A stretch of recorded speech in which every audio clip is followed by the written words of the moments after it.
I recently won a very interesting case about tax residency. So to explain you what happened, let me tell you what my client did. So he was in Italy during 2015 and he spent more than 183 days because he was hired by a local Italian company. However, during 2015, he kept his family in Hungary where they were staying and they just moved to Italy in September. Now, where is he actually tax resident?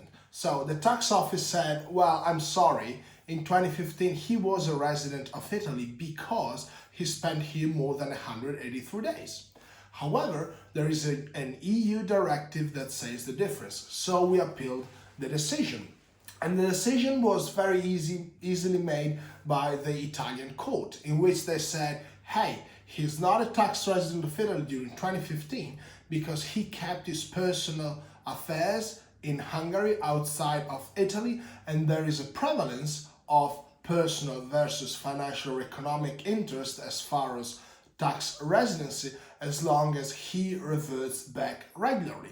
And in fact, that is what my client was doing. He was flying back every other weekend to visit the family from April until September, when they finally settled to Italy.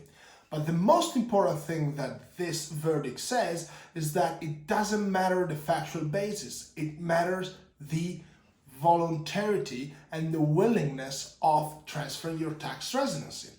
So it's not just the fact that you go back to Italy, that you work in Italy, you spend more than 183 days, but do you actually want to acquire tax residency in Italy? However, it is also important to say that this is only valid in few cases. So first of all, the EU directive has only effect between countries in the EU.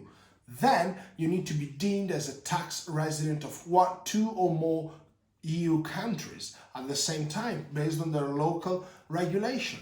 And finally, you need to have personal interest somewhere and financial and economic interest somewhere else, and you need to revert back to your personal affairs regularly. So this doesn't work between Italy and the US, but it can work between Italy and France, and it is very important to determine your tax residency properly, because then it determines whether you should have tax obligation or you should not have tax obligation to that country. But how my client won? Well, he kept a log. So he had all the information available. He had all the tickets, all the train tickets, all the expenses incurred while in Hungary. He had a registration to local clubs, etc., etc.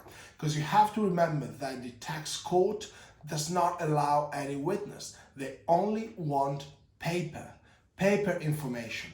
And those must be substantial and sufficient. So not just one travel, but more than one travel. And that's what it saved him. He kept a regular track of all his movement between Italy and Hungary.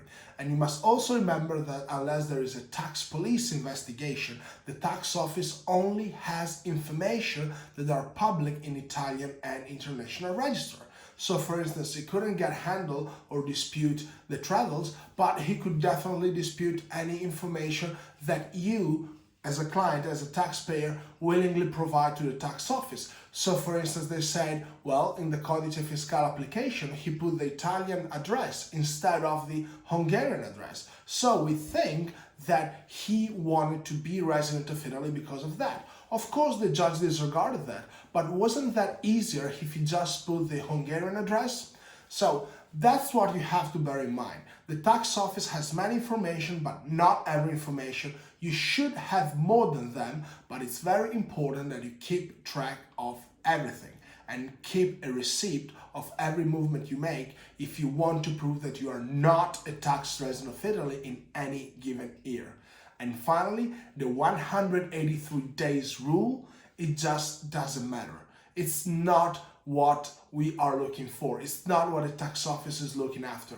If you spend more than 183 days in Italy, you can still be a non-resident for tax purposes.